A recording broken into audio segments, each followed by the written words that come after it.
It's good. Yeah, it's So good. yeah, so I mean, so here we are. We're in another. I don't even know what I'm saying right now. Kool-Aid Courageous Conversations podcast. Here we are. We're back. Fall 2023. Yep. Very excited to be back online. It's been like we said in our welcome back one that we did a few days ago. You're back, and we're excited. Alfie, how are you doing? I am doing great, and you know, we're we've gotten so much feedback from people that says, "Hey, how come you're not doing your podcast?" Okay, fine, we're here, we are up and running. We will do it again. But Sheldon, we were talking about this, and I don't know, like we still get those jitters when it comes to Oh, doing every podcasts and time, whatnot. every time. Yeah, it's hilarious, And we're just talking with with our guests, and as soon as we push record, there's that slight freeze that we all Yeah, have. yeah, yeah. I think we were chatting before very freely, we're very comfortable. But once I press that record button, the panic set in, and I don't know what it is. Oh It's man, like, yeah, "Arr, arr, arr, right. arr." So fall 2023, Hmm. we're trying to recover from the pandemic. I know we were Hmm. shut down in March of 2020, Hmm. and then I think a few semesters back, trying to bring folks back in person. There's some challenges with that. I want to say, I think this fall, we're still majority online, but there is a pulse on campus. When I walk through the library, when I walk through the lawn, there's people here. The Yes. energy is slowly coming back, which is Hmm. good to see. Our student leaders are trying to, boy, they're trying to really do their best and try to bring energy back to the campus. So hats off to them. We've Yeah. seen proms, we've seen dances, we've seen Hmm. all kinds of activities. Super cool. Yeah, and student leaders, kudos and props to everyone out there that's ever been a student leader. Mhm. It was tough trying to organize these events and activities without the pandemic. So you Mm, can imagine when the pandemic kicked in, it's like mm, talk about a huge pivot. It's like, okay, how do we make this adjustment from stuff that used to be in person? mm. So, but the team got super creative, Yep. with video game tournaments and all Mm, these other things that they've been running. So again, kudos and props for student leaders yep. Yep. out there. Yep. I mean, I swear, if it wasn't for the students, in fact, I was doing a tour the other day, and it was a group of youth leaders for this particular community program. And I was telling them, when you become so these are high school students. So I told them, when you become a college student, no matter where you go, there's opportunities to continue this leadership role. And I was explaining to them that as employees of the college, we can make recommendations, and sometimes it might work, it may work, sometimes it doesn't. But I noticed that when students speak up, Hmm. people listen. Hmm. And I was explaining to them that there are certain initiatives, if it wasn't for students speaking up, it would have just died. Yeah. But it was their voice that pushed it through.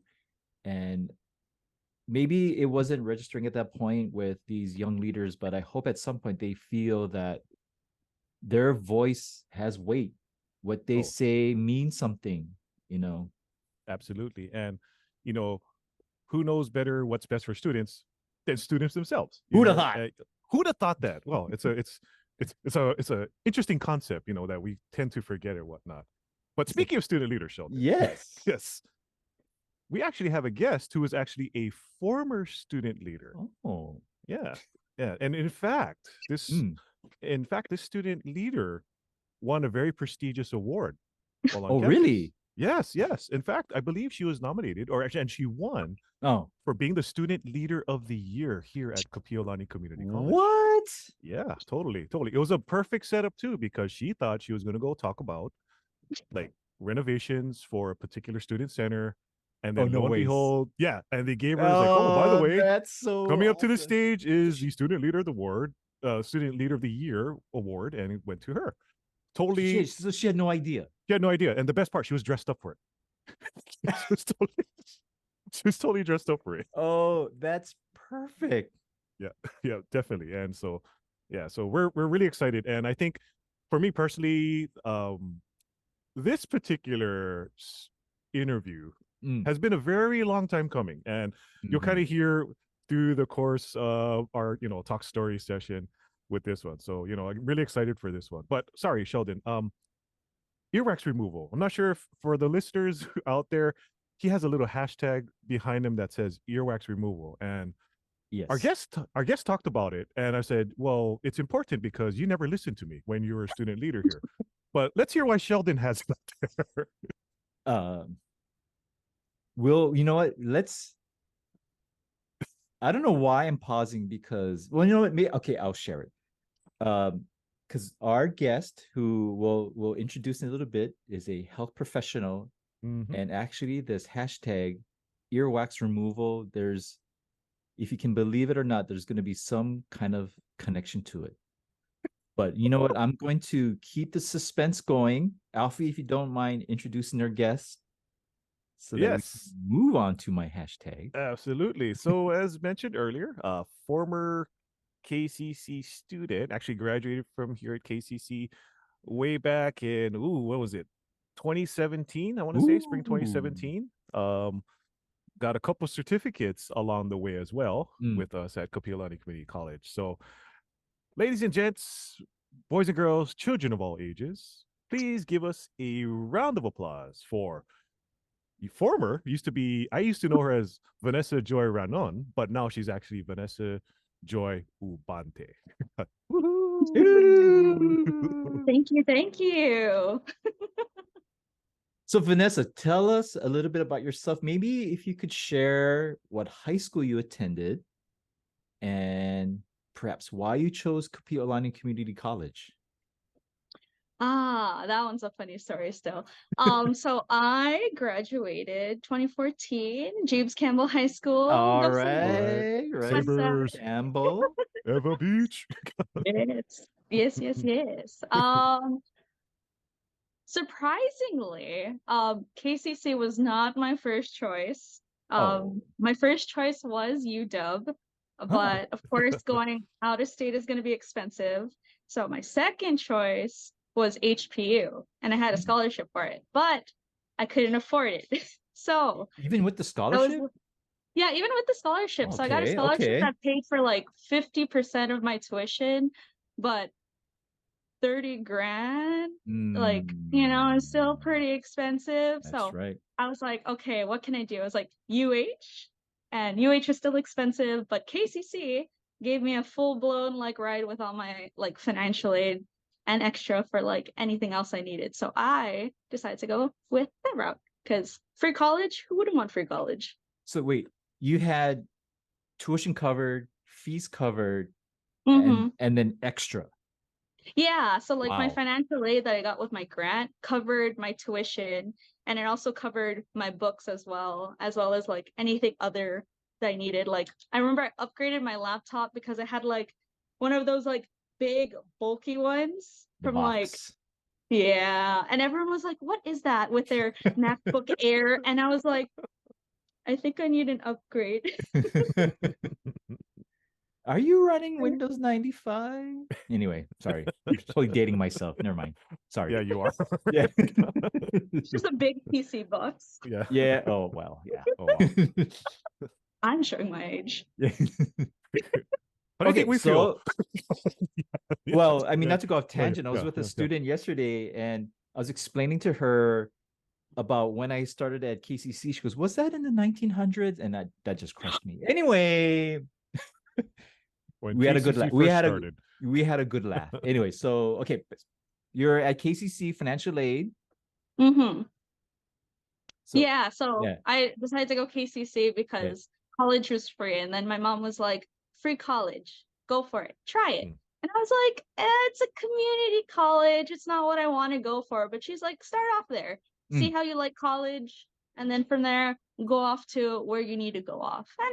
And I don't regret it. I mm, absolutely love my time at KCC. And I think it really like helped me progress forward. It's like mm, my nice starting out, my growth point, and that's where I was able to network my way out.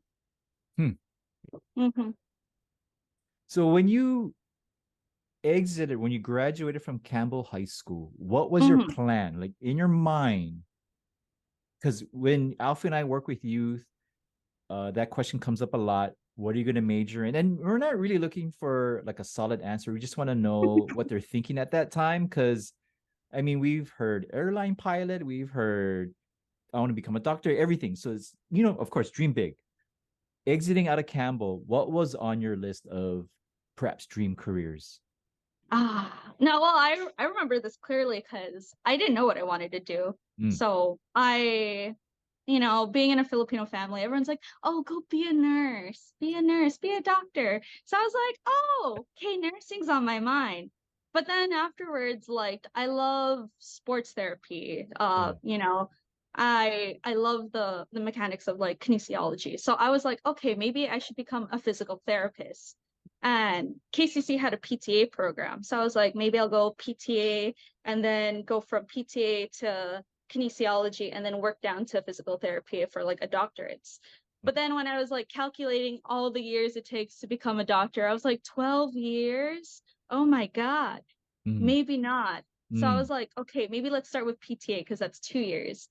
And then afterwards I was like, well, what if I don't like sports sciences that much? What if I want to do like other things? And then someone's like, well, nursing's great because like you can do whatever you want. You can branch out to like, if you want to go to like plastics, if you want to go to bedside, if you want to go to outpatient, you have such a wide variety. So I went back to nursing.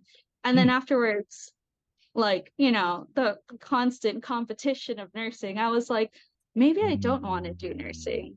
And then I was like, maybe I want Alfie's job because because like what I was doing at KCC, I loved it. I loved interacting with students. I loved teaching. I love giving back to the community. And I guess like while taking some classes, Kubota, one of my writing professors over there, great teacher, really questioned like, why don't you do both? Why don't you teach nursing and do teaching? You can do both of the things you love.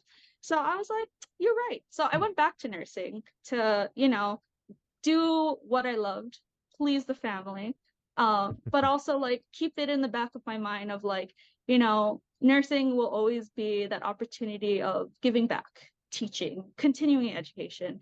And I'm not stopping at like, what I'm doing now with finishing my bachelor's. I plan to go off to higher education sooner or later, as retirement, because my body can't handle bedside forever. but that was like my whole process that I was like thinking of during college. It's a lot of back and forth because it's like, what makes you happy versus like what makes everyone else happy, right? Looks like Alfie's like staring at your transcripts. I am actually. I am. Well, actually, so let's just backtrack. Her wanting my job is actually recorded somewhere. I remember it was actually with Sheldon. It was with you, Sheldon, where you did some kind of interview. I do remember that. I do remember that. Yeah, that was hilarious. And for the listeners out there, my previous life, I was with student life and all that kind of stuff, all the events and activities. Hence, that's how I kind of met Vanessa and whatnot. And that's actually how Vanessa got. I think I met Vanessa through a new student orientation workshop kind of thing, and then that's how we hooked her. That's how we got her. I remember Alfie was like, "You should join," and I was like, I don't know if I'm into that. And then like on my first day, I got lost, and then I saw Alfie again, and he was like, "Hey, you're from new student orientation." I was like, "Yeah." He's like, "Come to my office," and I had nowhere to eat, so I ate at his office. I remember because it was in Subway, and I was like, I was really awkward because like I live in Eva, so of course, like coming from like Eva all the way down to like Diamond Head, you're not gonna meet anyone else from Eva. Everyone's gonna be from like Townside, so I was pretty lonely, but it's so sad. But it was really nice to have like staff be so welcoming, and then it opened the door for me to like do more, as like Alfie mentioned. You know what I mean? And, and to put it into perspective, for those who may not be from the islands listening to this recording or watching our video, Eva Beach, let me put it to our former Eva Beach people in the room right now. So can you explain what a typical commute is like from Oh my Eva God. Beach to Honolulu? So Kapi'olani Community College is near Leahi, the Diamond Head crater. Eva Beach is nowhere near that. No. So if you guys can explain what a typical commute from Eva Beach to Leahi or Honolulu or Diamond Head, what that is like. Oh my God. So I didn't get my license until maybe like 2015, 2016. Oh my God, it's so long. I don't remember. But for like the first few years in college, I was catching the bus. I'm lucky that I didn't live like deep in Eva, but like I lived in the beginning. But my commute took like 2.5 hours just One to way. get, yeah, just one way. So total like bus time would be like 4 hours in a day. Yeah, it's bad because it's like just to get to class at like 10:30, had to wake up, catch a bus at 8, and transfer like depending on if I miss a bus or not, maybe 2 to 3 times. And it's like, oh, did I miss my transfer? Oh, gotta wait another 30 minutes. Gotta run after the bus. Oh my. And it was bad. Then I got my license and that commute time like went down to like maybe like an hour 30 to an hour 45. It was a little better, but it was not fun. But like, the best thing about the bus was that you could sleep, you could study, you can catch up on like, I don't know, shows, manga, anything like that. And that's usually what I would do. But then you'd fall asleep and then miss your stop, and then you'd have to come back around. Yeah. So Vanessa lives kind of like it's almost near the start of the freeway, I guess you could say. Yeah, okay. So it's like that part. I'm not going to say the area, but I lived further in, and so I think I did this one time from my house, and my parents still live there. It takes about like 7 miles to kind of get to the freeway, give or take. Oh, yeah. So you're saying from home to just the freeway. It takes 7 miles to get there. Yeah. So then you're talking from the freeway then to get to town. To get to KCC. So I remember like when I first started working at KCC, I remember waking up like at around maybe like 5-ish, give or take. 5-ish to kind of get to work before like at a good time. So and it's especially for people familiar with Eva Beach, like, and every minute that passes, like, so if I wanted to leave like at around like 5:30 or something like that, and for every minute that leaves, that kind of increases about like 5 to 10 minutes of your actual drive time. Oh god. So and you see a difference. You actually see the difference from like 5:30 to like 5:35 in terms of how long you're actually waiting in traffic and whatnot. So yeah, it's quite a drive. It's quite a drive. I bring this up because going back to Vanessa, your degree in nursing, and the amount of effort and focus and dedication it takes to achieve this. Again, the reason why I brought up your commute is your ability to be hyper focused on your goal is amazing. Clearly, you could have gone to a college right down the street, but your focus was on Kapiolani, which is 1 way, 2-hour bus ride. I can't wrap my brain around that. Tell us about how you fought through those challenges when you're on that bus. Maybe you're like an hour, 30 minutes in, and you say to yourself, why am I doing this? Because Vanessa, sorry. Go ahead. Sheldon, I want to also add one more thing. In addition to her going through this bus ride, addressing the prereqs, Vanessa was highly involved as a student leader. So, can you talk to the listeners about finding that balance? Yes. And I guess even more so, it's like, how did you stay sane through all of this? Oh yeah, no, trust me. Like I think back on like I guess like KCC, like oh man, was that a crazy time? Because it's like I wasn't just like doing school and being a student leader. I was also like working too. So I had Mm. the campus job of working with the Board of Student Activities. I also like worked like a side job at like retail and like another job doing like nurse aid stuff for experience. Of course, not all at the same time. I mean, one time it was all at the same time and then I was going insane. And I Yikes. was like, yeah, I need to let it go.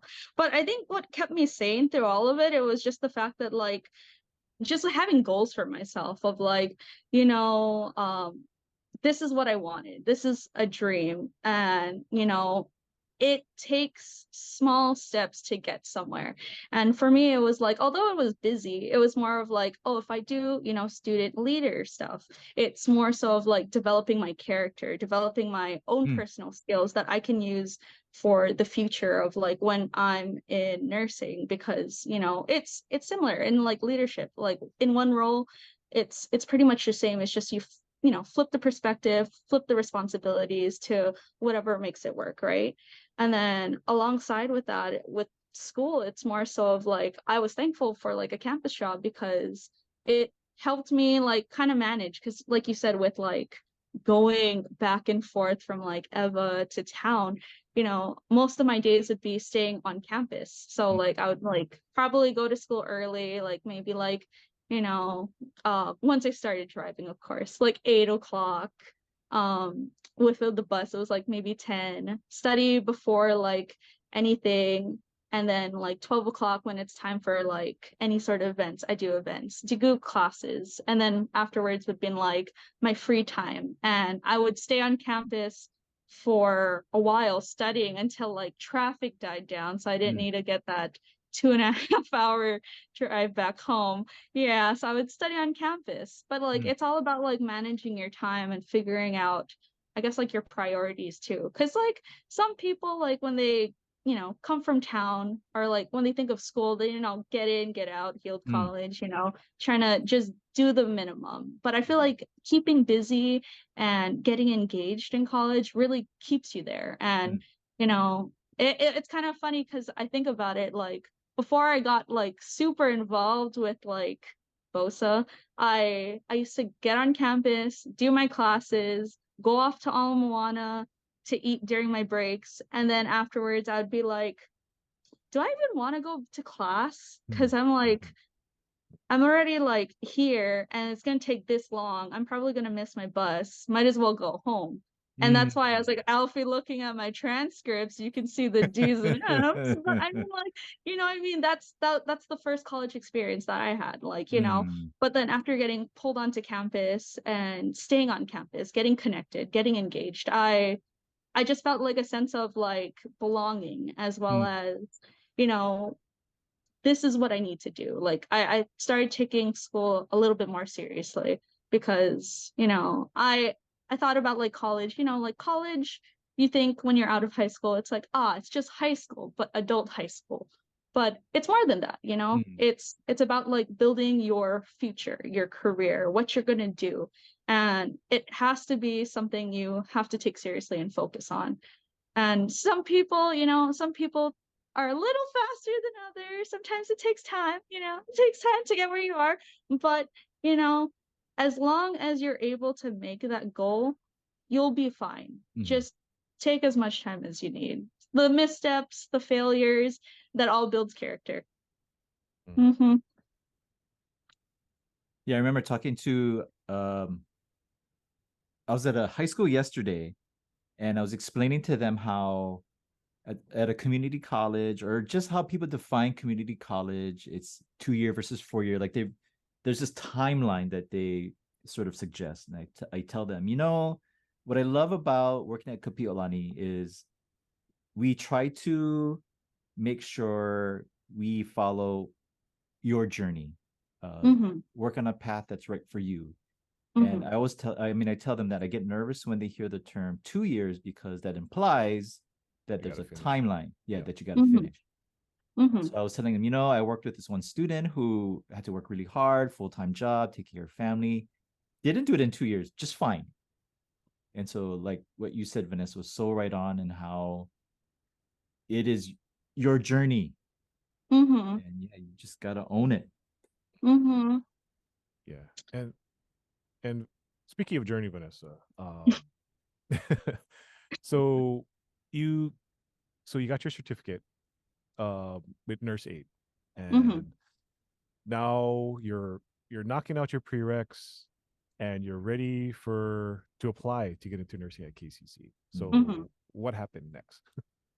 Ah, the sad reality. Well, it's so sad, but like, like I was so hyper focused on getting into KCC because it was like, it's cheaper than UH, well, I mean, not less competitive. It is still competitive, but definitely less competitive than UH itself. Mm, So like my thought was, um I feel bad for thinking about this with myself when I think about it. I felt mm, like I wasn't good enough mm, for a mm, bachelor's degree. So that's why I was like, let's take the long route. Let's try small steps. Let's try go from like LPN to ADN to BSN. So LPN is like the year-long program for nursing. ADN is the 2 year, and then BSN, if you transfer in from ADN, is another 2 years. mm, So I was thinking like, hey, maybe because your grades are not the greatest because from my first semester, but like realistically when I like looked at like I guess like my prereqs that I had currently, I had all A's except for one. I had a B in statistics. I feel like that killed me because that made me get waitlisted. I had a really good T score. I had mm. like I I think an 80, but yeah, an Oh, 80 for my T's. And I was like, okay, this is all good. And I met with the counselors and they were like, your grades are good. Everything's good. You have a good chance of getting in. And they were like, if you can fix that one B, then it might improve your score. But I was like, I am not taking statistics for for another time because I think that would be my I think that would have been my third time taking Mm, statistics because I got a B the mm, first time and I took it again and I still got a B. And then like I mm, was like, am I gonna go through the same motion and get a B again? So I mm, was like, a B is okay. I don't mm, need to constantly have A's, but we'll see where it goes. mhm, So I applied to KCC, got waitlisted for LPN. I was like, okay, let's try ADN. Got mhm, waitlisted for ADN, and I was like, okay. And then that was in about like 2018. And mhm, then 2019 still got waitlisted. And mm, then 2020 happened where the pandemic happened. So I mhm, was like, okay, maybe going to nursing school during the pandemic wouldn't be the greatest idea because I don't think I would get the right experience of like hands-on because a lot of people I had friends that were going through nursing school and their experience during the pandemic was completely flipped upside down where all your mhm. hands-on, all your skills lab, all your clinicals ended up being online and it Oh, was so much harder to like learn and I'm definitely like a kinesthetic learner where I need to like do things with my hands. right. So I was like, I'll wait, I'll take care of family. So I decided to, um, I guess, further learning in some cases. So, like, of course, Alfie's looking at my transcript. I did the CHW program Yep. at KCC because it was free. And what I wanted to do is I wanted to get into contact tracing because a lot of people kind of needed that with the surge that was going on. Yep. And I'm so thankful for the CHW program Yeah, that was a because that smart like move. yeah. yeah, it was because I was like free education, heck yeah, I'm gonna Yeah. take it. Take all the opportunities you can whenever you see free. Yeah. But you know what I mean? I mean it's true though, Yeah. because I mean like KCC has so much like programs that are promoted, but I don't think people really take the time to look at like the certifications. Everyone's so focused on a degree, but like sometimes like if you want to do something in the meantime, certifications are like a way to kind of get you going, lift you up, add that little tidbit on top of your resume. But yeah, like that's what I wanted to do. So CHW actually let me go into Hawaii Pacific Health. Mm, So during the pandemic, Hawaii Pacific Health, HPH, had a COVID vaccination clinic. And I ended up working alongside with HPH for a while with the COVID vaccination clinic, and that pushed me forward into going into the hospital. So from there, I transferred over to Queens and worked as a nursing assistant, which really Wow. helped get more experience. But yeah, so it's a lot of different things that kind of happen. I feel like I segue all over the place, but it's for me, I always thought about like, how can I network and how can I improve myself during times where, the weight gain or the waiting game is like taking a while. I didn't like feeling stagnant, that's why, because I know if I felt stagnant and I wasn't doing anything, that I'd probably start losing hope. Mm. Yeah. So that time you did the CHW, hmm was it also during your time at HPU's nursing program? So I was applying to HPU's nursing program while I was in the CHW program. So, right after, well, while I was doing CHW, I was talking with a few of my, I guess, my classmates, and they were talking about how, well, one of them had a daughter who was over at HPU, and how she was, she just got into the program. She was able to transfer all her credits from like UH, KCC, LCC, to HPU. And I was like, Hmm.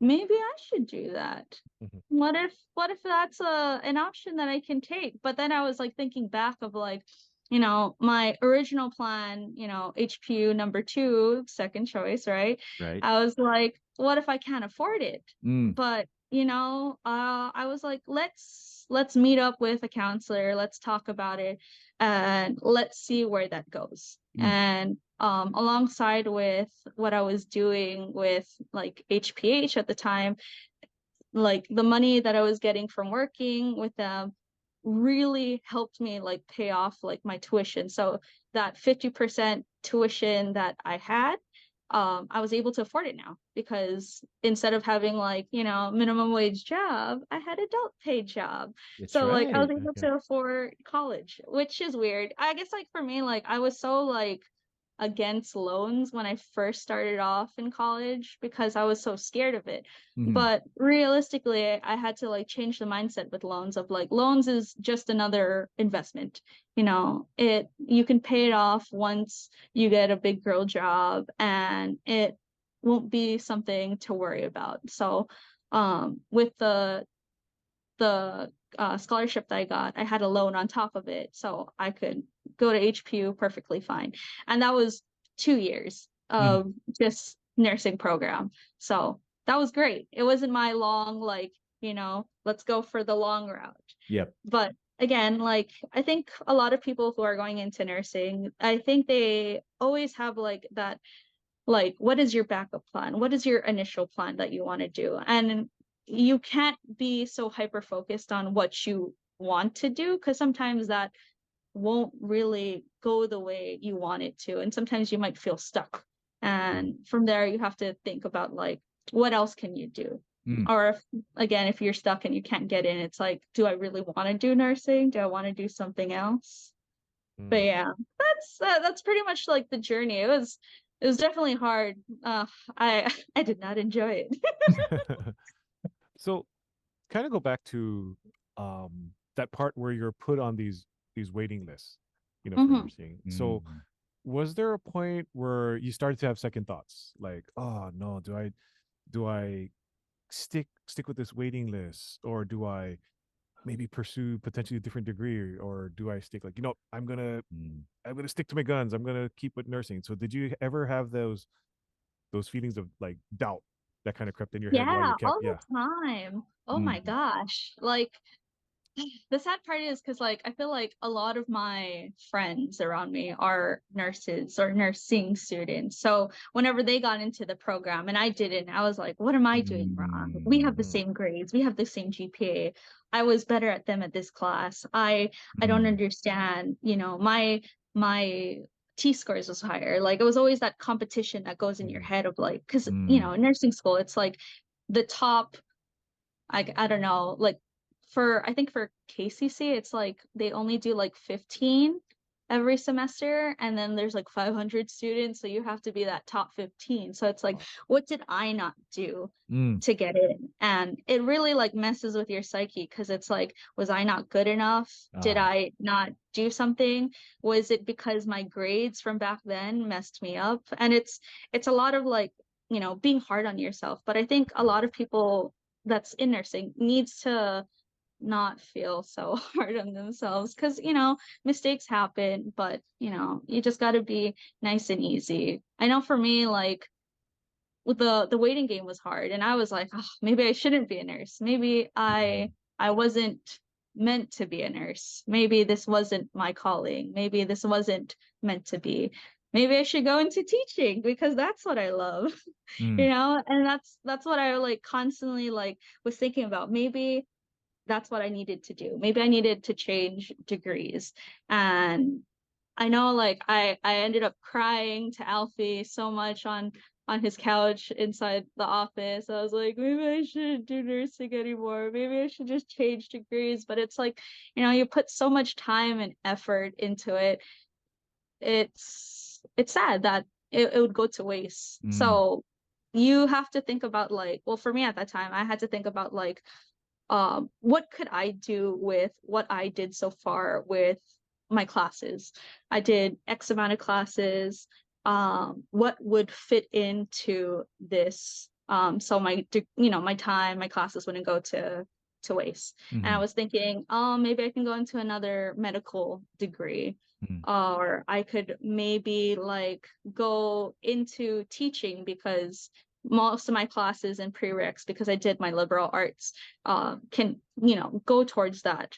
But then it came back of like, is that truly what you wanted? And is that really what you want to do? And for me, it was more so like, I've worked so many years towards nursing, and there were so many people who were so excited, especially my mom. She's like, I'm gonna have a nurse. Oh my God. You know what I mean? So it's like, do I want to disappoint my family? But it wasn't about the family at that time. It was about, you know, what did I want to do? And for me, it was more so of like, I've worked hard. I've worked really hard for what I've done so far with classes. And I'm going to try my best on trying to get where I want, even if it's not with like UH. As much as I love UH. Oh my God, I love UH. You know, I can't stay here forever. And I had to make that decision of, you know, maybe it's time to get out of my comfort zone and pursue university. And that was definitely something scary for me, for like, you know, someone who's been at like a community college for so long, and getting out to the big boy college that everyone thinks about, you know, because it's definitely a different monster from like community college. But you know, if you really want something, you will work hard towards it, and you will find different ways. I talked to a lot of people that were like, you know, maybe instead of like, you know, going to UH, why not you go to HPU? Why don't you try going for a online nursing program? And that's the two that I was considering. And it's like, do I want something where I can go online and get my degree, or do I want to go somewhere where I can get like more hands-on? So of course I chose hands-on. But yeah, but it's like all that. There was a lot of support from a lot of different people. So a lot of the counselors, a lot of staff, a lot of friends, definitely, who were in the nursing program, that were telling me tips, tricks, things that I had to do, things I had to consider with each program, and trying to round me on back on what I really, really wanted to do. Because a lot of people do nursing for, you know, again, the fact of family, you know, it's because you were born to be a nurse. But, you know, sometimes you're not Why you gotta throw in the Filipino accent? know, Why you gotta do that? because this is my story. This is my story as a Filipino, you know. Okay, fine. But it's true though. Like my mom was like, you were born to be a nurse. But I was like, was I truly born to be a nurse? Yeah, because I remember I told my mom, it was like the funniest story. I was like, Mom, I I don't think I want to do nursing anymore. She's like, oh, anak, what do you want to do then? And I was like, I want to be a teacher. And she's like, oh, but I really wanted a nurse. Oh, the guilt. The Yeah, Filipino, the the guilt Filipino set guilt. in, and I Yep. was like, okay. But like the funny story about like the whole thing is like, like it took me, God, that's so weird to say. It took me almost a decade to become like to Oh, graduate wow. with my BSN. And funny story, I was talking to my mom recently, and she was like, I never told any of the family that you were in nursing school because I didn't think you were gonna make it. And I was like, it's like you took this long, and whenever you told me you were in nursing school, I thought you were lying. And I was like, yeah, but I mean, like, like I thought of that. I was like, well, I proved you wrong, and I Yeah. proved Yeah. everyone else wrong. I Mm. mean, it's like if you really want something, you just really got to work hard towards it. And at that point, like working for nursing, my nursing degree wasn't for my mom. It was literally for myself because Yeah. it's like I worked so many years. I Mhm. don't think I can invest my time into something new Mhm. if I wanted to, because it's like nursing was my whole life at that Mm. point, Yeah. So I was like, we're committed, we're going through. Let's do this. Yeah, hmm definitely. So interesting man. segue then. You so Alfie had showed me the text you sent him that you got your RN at Queens. Oh, Yeah. Super cool. That was cool. That's super cool. What would you say at this point in your career? Maybe it was when you were a CNA, maybe it was when you were a community health worker. What was one of the most disgusting things you saw so far? Because I asked this because a lot of students will say, I want to become a nurse, I want to help people. And I get it. But sometimes when you're entering a situation where it's completely disgusting, you cannot say, ew, that's gross. I am not going in there. So what would you say up until this point in your career was the most disgusting thing you've ever witnessed? How disgusting and how like unfiltered can I be with this? Go for it. Well, it really depends on like what your bane is, Like for me, my bane is like poop. I hate poop so much, man. And thank God for masks, because the mask covers your face, so if you're gagging underneath your mask, no one's gonna see. They just see the eyes, so you're like, ooh, oh. Oh, Yeah, so I remember, oh my God. This is like while working. I remember this is way back like in 2017 when I used to work for like home care, and I had a patient who was a little confused, and she, you know, had a bowel movement, which, she pooped, and I was cleaning her up, and then she goes, "Can you clean me more down there?" And I was like, "What do you mean clean you more?" I was like, "I here we cleaned go. all, I cleaned your butt, I cleaned your booty, the hole Mhm. is clean." She's like, "No, I want you to clean inside my vagina." And I was like, Oh, "Excuse me?" And oh, she's like, "Yeah, clean inside there." So I had to stick my finger in oh. and clean it, and I was like, "What the heck is this?" So I was like, "There's a lump in here." I was like, "Oh my God." And I scooped it out, Oh. and it was just, BM, like a really big chunk of poop.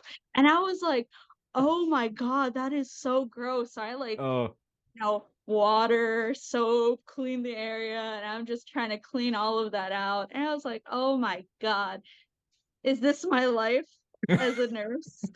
Am I just gonna be cleaning poop?" But I mean, like literally, like all my stories is like literally poop. Cause it's like another one is like, oh my God. I remember a nurse was like, "Hey Vanessa, in room so and so over there, can you go and clean him up? I just did an enema on him." And I was like, "You did oh. an enema? And you didn't clean him up? And you're asking me to do it?" So I was like, "Okay." that's fine. And the guy is like a quadriplegic, so he can't move.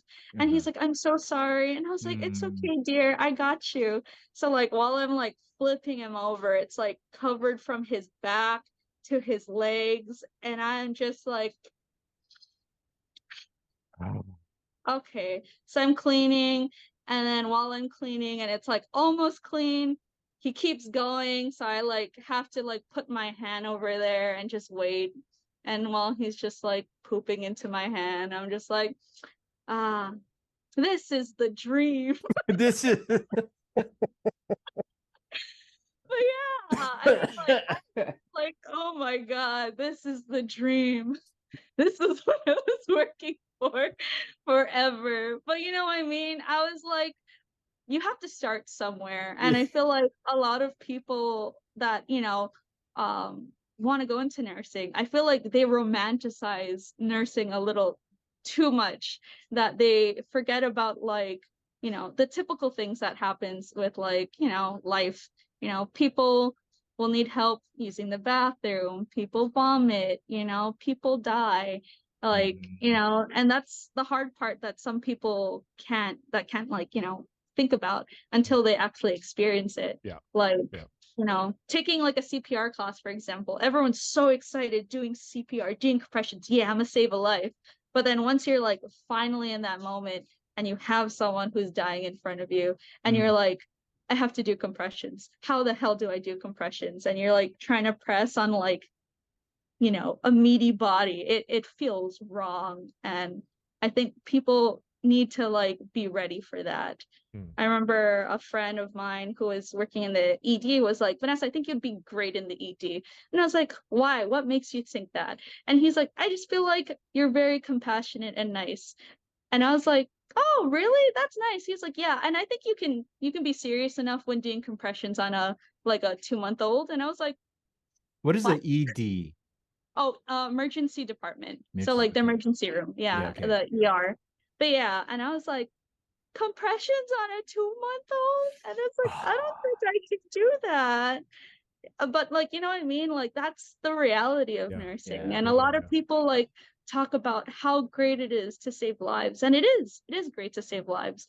But you also have to think about the aspect of like not saving a life. How does it, affect you? And I think COVID really focuses on that aspect a lot of like, um, a lot of emergencies happen, and sometimes you can try your best and do everything you can, but you can't save everyone. In the end, you have to make sure you take care of yourself and make sure that you're okay in the end of it. Because a lot of times with nursing now that I see is a lot of people tend to burn out very quickly, and the retention or the turnover is very, very high. So that's the one thing you have to think about with nursing. If you're going to invest so much time, so much effort into it, is that what you truly want?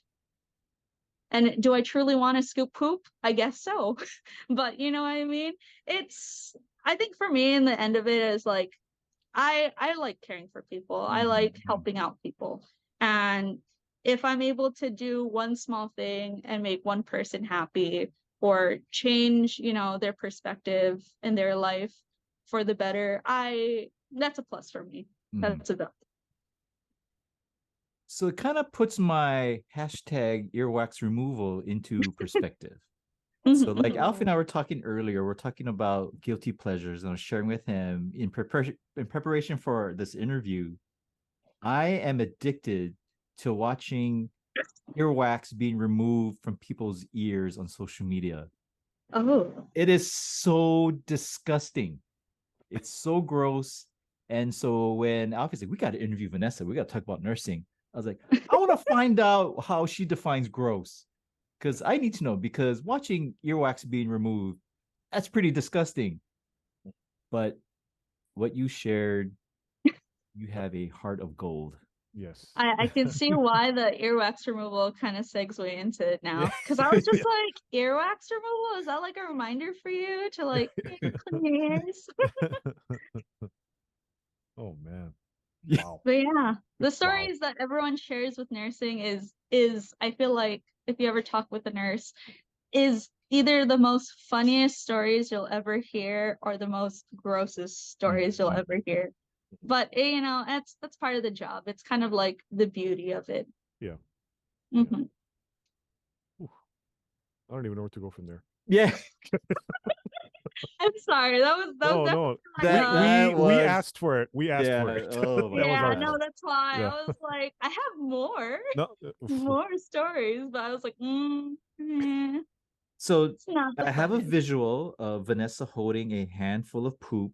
So with that in mind, what advice can you give youth who are interested in the nursing profession? Because we hear it a Wow. lot, and you know, Yeah. they come from a very good place, similar to you. They wanna do something for their family, their community, for those around them. What kind of tips can you give? Let's say like a 15-year-old who's thinking, I really want to become a health professional. What advice can you Mhm. provide them? My biggest tip is get involved with whatever health program or pathway that you have in college, or not college, in high school.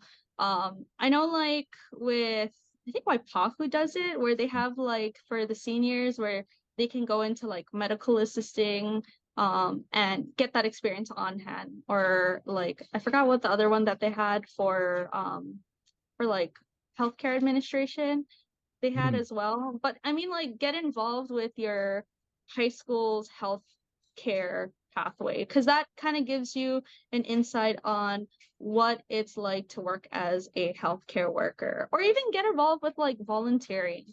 So, Mm. like, for me, what back in my, trying to remember, my summer before senior year, I went into a summer internship with Hawaii Pacific Health, and I worked at Polimomi shadowing a nurse. So that's where I got my insight of the hospital and how it was like working, kind of seeing what a nurse does. And you know, I was like, I can do this. I like this. It kind of gives you that like viewpoint of like, Mm. is this for me? It's like a trial before you commit into Mhm. the Mhm. big boy stuff. You know what I mean? Right. And like, for example, I know one of my old coworkers when I used to work for HPH, she was still a high school student and she was working with us as an MA, a medical assistant.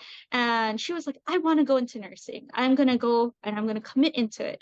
And she applied to Chaminade and she got in. And then her first semester, after, you know, doing like the prereqs and kind of getting to know nursing, she was like, I don't think this is for me. Oh. And she was like, I feel like it's a little too much, it's a little too stressful, and I don't think I can do this. Mm. But my teacher offered me, you know, why don't you go to KCC and try going to the respiratory therapy program, where you'll still be at bedside, you'll still do skills, but it's not as demanding as it is for nursing. And she loved it, and she's Mhm. currently in the, you know, doing the respiratory therapy pathway with KCC right now. Mhm. And she texts me from time to time and she's like, Vanessa, thank God, thank God I changed. And I was like, good for you, Good for good for her. you, you found what you like. You know what I mean? It's really hard to find what, you know, you vibe with. Mhm. And it takes time. And I guess like my biggest tip for people is figure out what you love early on and pursue it. It's not really about who wants you to do what, it's what you want to do in the end, because that's what you're going to be doing. So Mhm. if your parents want you to be a nurse and you don't want to be a nurse, then I highly recommend you not doing nursing, because you're not going to enjoy it. You're Mhm. gonna burn out very quickly. You're gonna not finish your, you know, I have some people that who have like, you know, dropped out of the program or even finished the program and they are not even doing nursing at all. Mm. Like they let their, you know, their degree kind of just, you know, here's my degree, here's my certification, there you go. I'm a nurse. I will be doing something else now. You know what I mean? So Yeah. it's all about on like what you want to do. So try and do it early on. Try get that exposure. Do research on it. You know, like if you're like really curious about it, just like look up a video of like what a day in a nurse does. And I feel like I think when I did community health, for nursing, I was able to teach kids at Waianae High School, and a lot of them wanted to do nursing. And the one thing that they always asked me was like, they're like, "Oh, I hate that they call me auntie. Auntie, I like hear stories about like, you know, what you do in the hospital." And I always tell them like, you know, the unfiltered side of it, because then they were like, "Oh, that's gross, but that's kind of cool." And I'm like, "Oh, if that's what you want to experience, go for it." Yep. They were like, Yep. "That's pretty cool. That's pretty cool." They're like, "Tell me more." And then my teachers are like, "No story time, no story time. Do skills." And I was like, okay. But it's like trying to get engaged with them. Yeah. It's like yeah. the biggest thing. Yeah. Well, thank you. Thank you. Thank you. Yeah, it's just your insights were amazing. Best of luck to you. How new is this Queen's job? Oh, like I just had my first day on the floor on Sunday. Right Holy smokes. on. Right on. Yeah. Right on. Well, Vanessa, really proud of you. You know, there was Yep. oh my gosh, long time coming. Like when you said school for a decade, Mm-hmm. we're like, holy smokes, you're right. I could have been a doctor. You still can. You can still You still pursue your can. doctorates in nursing. It will be definitely a goal. I am One day. trying to work towards that. Yeah, one day. But oh my gosh. But seriously, when I saw that text message with the badge, I'm like, wow, she did it. You know, she did it. Yeah. Mm-hmm. And then I had to tell Sheldon, like, we gotta do it now. Gotta do it. Let's get that interview up and running. Yeah, I think now more than ever. I mean, it's always been very important to get a very real lens of what it means to be in the health profession. And I think the more folks hear Vanessa's story, I think it'll allow folks to take that deeper dive on what helping people really means to them and what they're willing to sacrifice. Because oh my gosh, your journey, oh boy, like people need to hear it. People need to hear it.